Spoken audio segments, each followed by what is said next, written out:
C'est conformément aux dispositions de l'article 50 de la Charte modifiée de la transition que le Premier ministre chef du gouvernement, Raymond Ndong-Sima, a décliné devant les honorables députés les grandes lignes de son plan d'action ainsi que la feuille de route édictée par le président de la République, le général de brigade Brice Clotaire Oligui Nguema.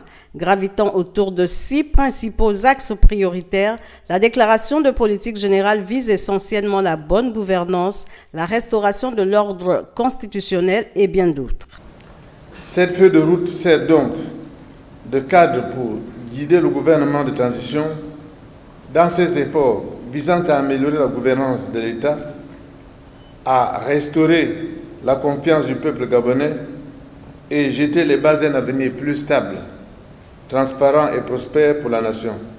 Se succédant au podium lors de cette séance plénière dirigée par le président de l'Assemblée nationale de la transition, Jean-François Ndongou, les députés qui ont formulé quelques suggestions et recommandations s'engagent à soutenir les actions menées par le CTRI. Vous avez annoncé des réformes importantes axées sur l'amélioration de la gouvernance. Monsieur le Premier ministre, je vous en remercie. En étant qu'elles participent au progrès de la société, nous les soutiendrons, les appuieront avec l'énergie et le souffle nécessaires pour leur vitalité. Notre pays est marqué par une grave crise sociale. C'est pourquoi le plus important de votre action, à mes yeux, doit s'inscrire dans la cohérence et la constance dans l'action.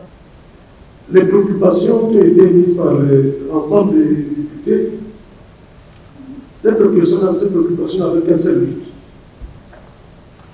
de transmettre le questionnement des populations. Et nous sommes heureux de savoir qu'on les partage et que vous avez pris bonne note.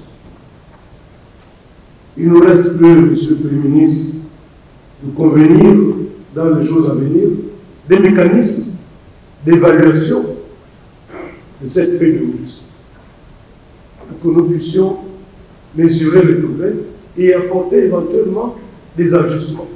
Cette grand-messe aura été l'opportunité pour le chef du gouvernement d'apporter des éléments de réponse à l'auguste assemblée préoccupée par la situation sociale des populations.